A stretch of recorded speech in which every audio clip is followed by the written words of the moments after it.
Hi everyone, welcome to the fourth lecture on Bangla. I've been saying that I would bring a book, and here it is. This is called the Adorsho Lipi, which in literal translation means ideal script. This book is used by children in Bangladesh to start learning how to get familiar with most letters and combined letters, and also reading. So if you did the exercises that I put in lecture 2.5 resources, the writing the names exercise and also getting the Barna Porishoy app, you should already be familiar with most of the stuff in this book. So as we open up the book, you can already see the vowels and then consonants. This is like the Ka is for kola, which is banana. Ka is for korgosh, which is rabbit. Ga is for gadha, which is for donkey. Gha is for ghora, which is horse. Yeah, so it has all the pictures too, so you can see exactly what it is you're saying.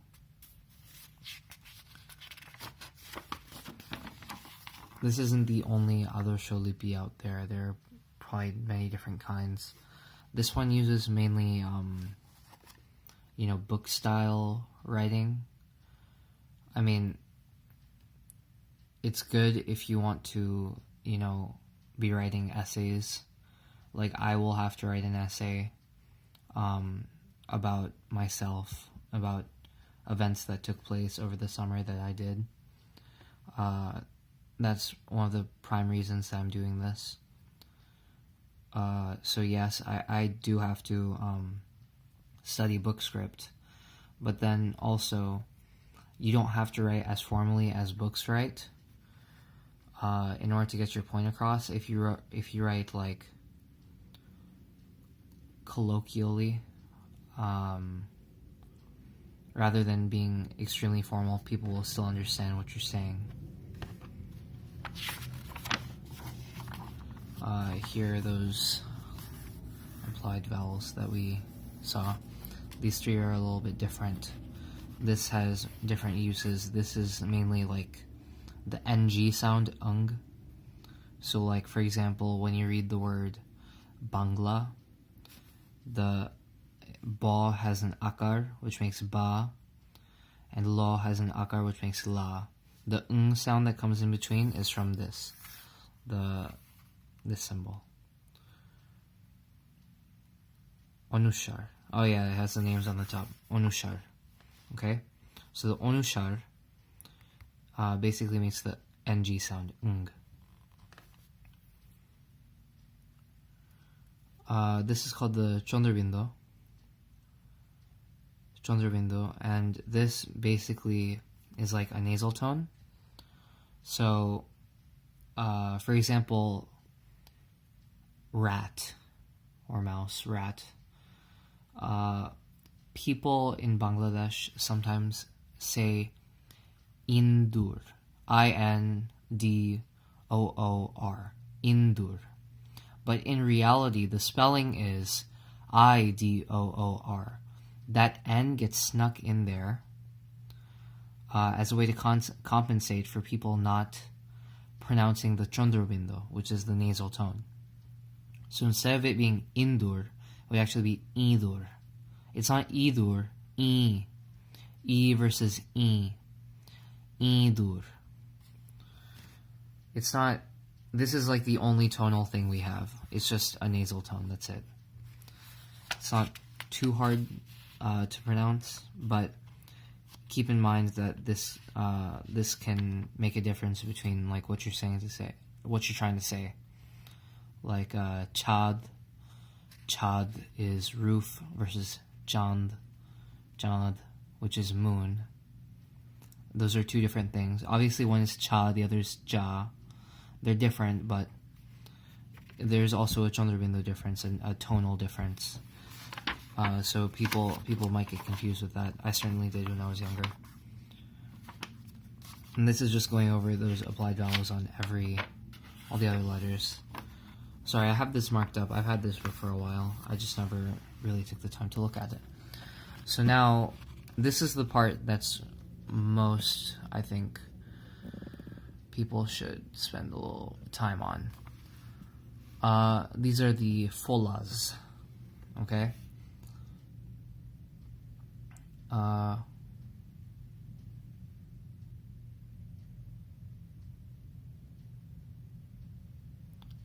Folar babuhar. Okay, so this is how to use the folas. So here we have jaw, and when you use jaw, it becomes a jofola. Yeah, those are the symbols. Jaw becomes jofola, ra becomes rofola, la becomes lofola, na becomes nofola, ma becomes mofola, and so on and so forth. This is the ref. We already, I don't think we went over this. We went over the ri, which is the bottom, like, less than symbol. This comes on top. We can talk about that too. So the jofola is kind of interesting. It's not like the other folas. So most folas that you will see, after you have the consonant sound, you'll have the fola sound. So, for example, with rofola, ka with a rofola makes gra, kra, gra, gra, dra, tra. It gets kind of hard to pronounce, but that's the essence of what the rofola is. And it's the same with the lofola and nofola, mofola. They're all the same, except for jofola and bofola. Those two are unique. The jofola, nearly always, okay, in like 99.99% of the cases, this will, sorry, you can't see it, this consonant will repeat. Plot an example.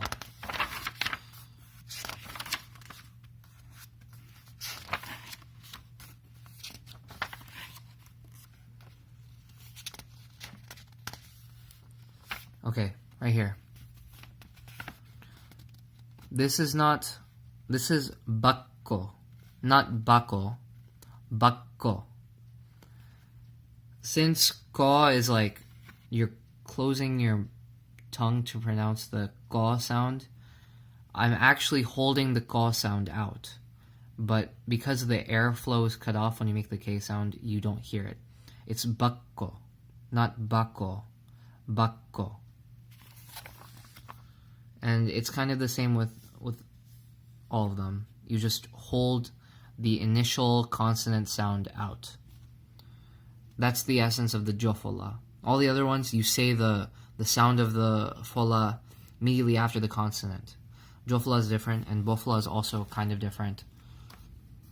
Bofola, in some cases, it is like silent, and in other cases, it is pronounced. And most often, when it is, here, I have to look for it. When it is pronounced, the ba will be big, and it will be attached to the other letters.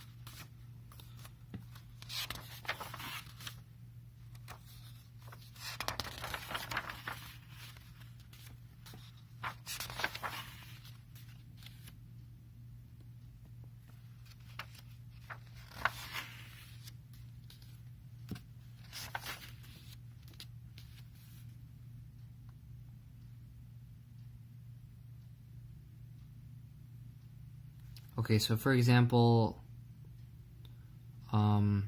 here, these two. I'll just use these two as examples. This is jor.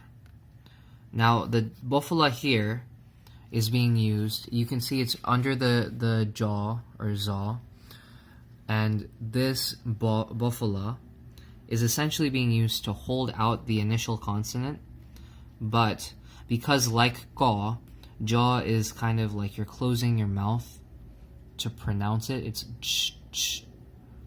Alright, nobody says jor. It's just jor.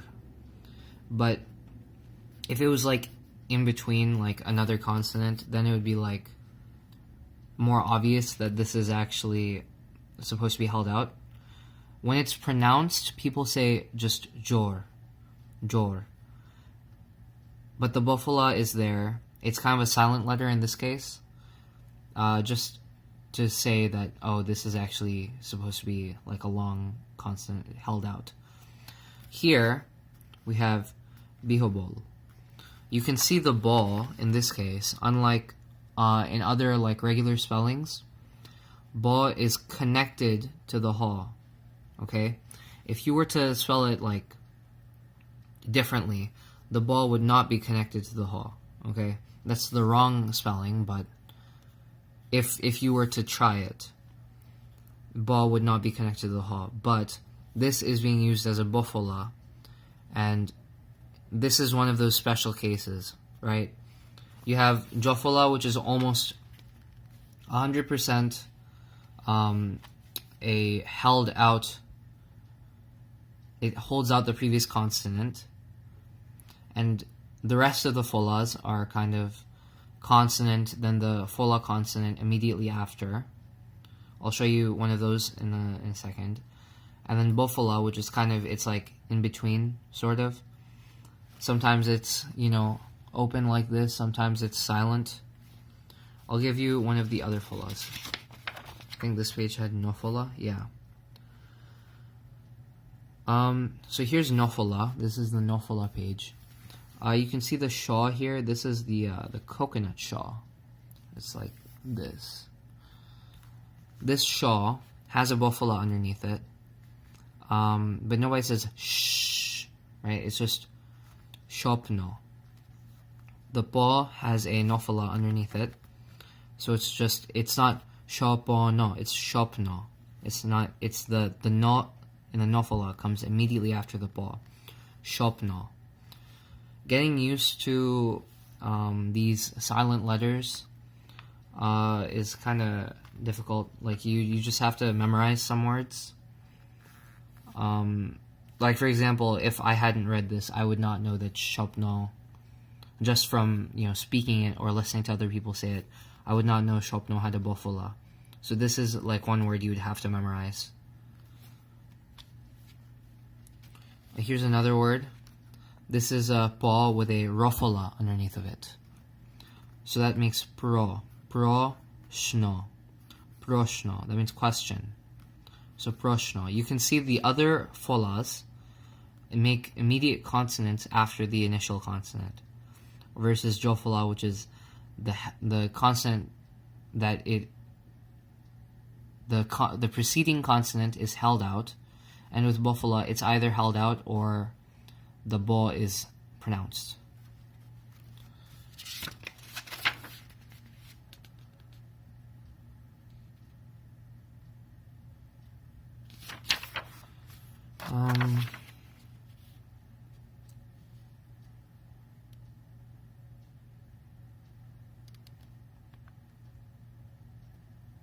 Yeah, this has a bunch of words with the refs. Here's a dharm, which I'm pretty sure dharm is religion.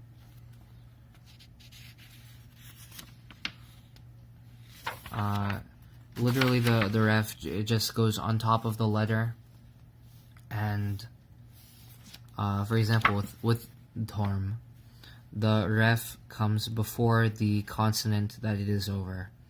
So it's dharm, and that's it. That's all there is to refs. Most of the time, if a word has a ref, you can actually it's a little difficult to tell whether it's dharm or if it was a dha and then raw with the dot, the ball with the dot, dharm and ma, dhorom versus dharm, right? Because when you have a word, sometimes when you have a consonant in the center of the word, that consonant's aw is not fully held out. So if you had spelled dhorm as dhoroma, dhorm, I still would have read it as dhorm, but native speakers would see that it's wrong. This is the actual dhorm that you're looking to spell.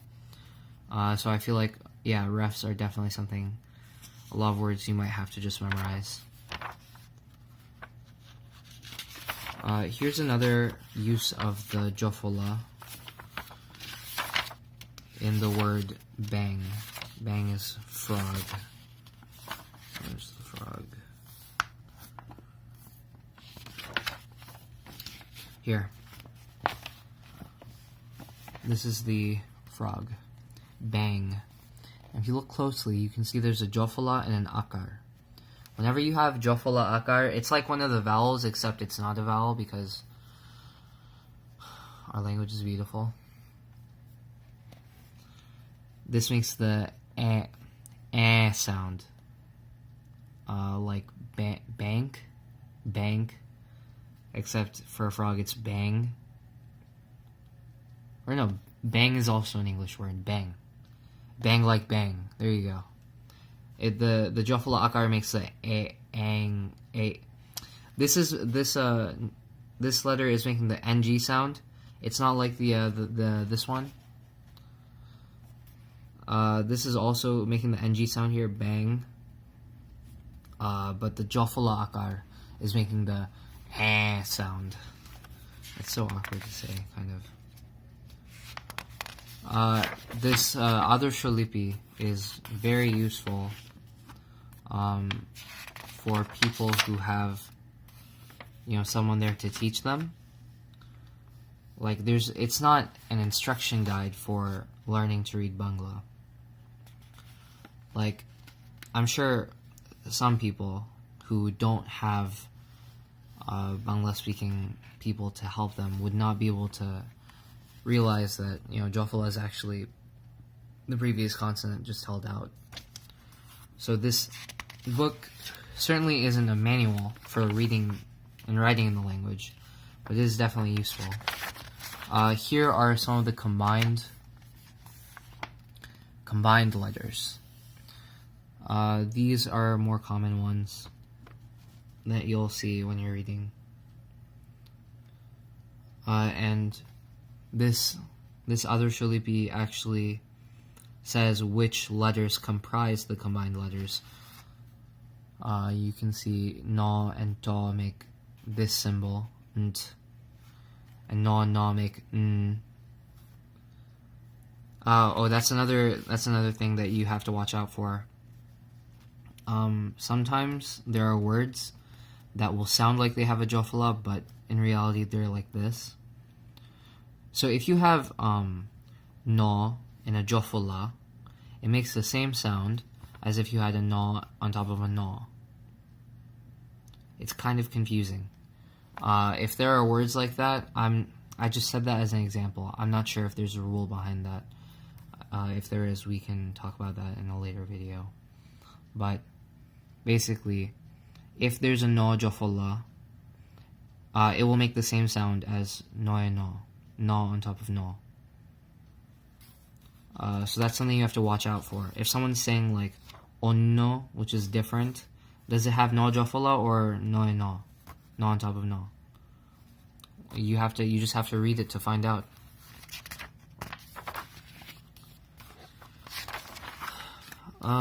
So yeah, this book has a lot of good stuff.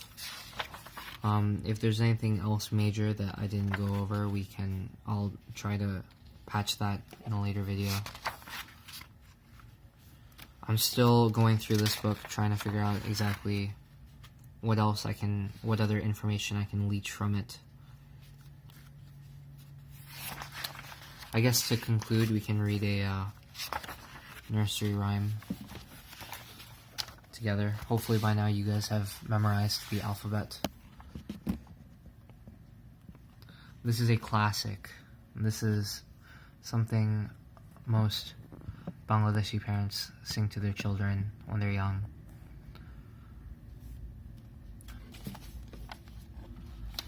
It's called Hatim Matim Tim.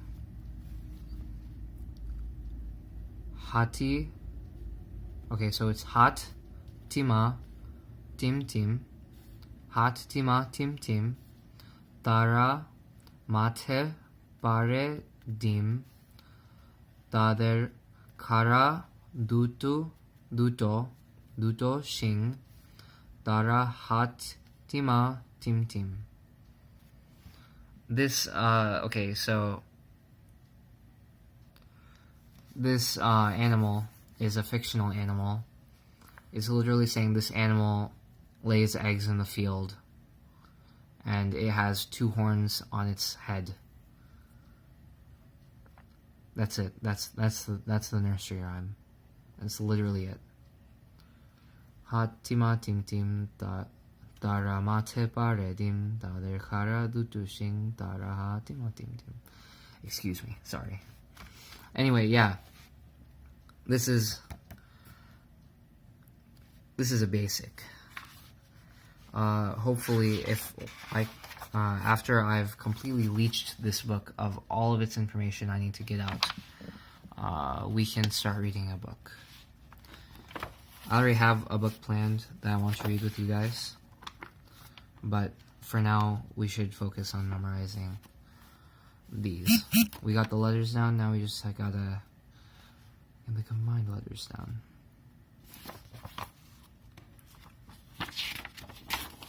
So yeah, a lot of the, yeah, I've had this for a while, sorry about any writing. This book is kind of, I don't know, if you were to get this exact version of the book, and you didn't have this video, I mean, people who are watching this do have this video, but if you didn't, you know, trying to use this book as a manual is kind of difficult for people who are just learning on their own. This other sholipi, it's kind of meant to be read with an instructor at hand. That's why, like I said, students read it. People who have their teachers there to support them. I'm going to look online and see if there are any other books that you can use yourselves to help you read Bangla. This other sholipi is good because I have my parents at home who are willing to help me read it. Yeah, I'll just look online and see if there's anything I can get for you guys. So that's it. Hopefully you guys learned some new stuff that will help you as you're learning Bangla. I'll keep reading this. If there's nothing else, we can start the next book.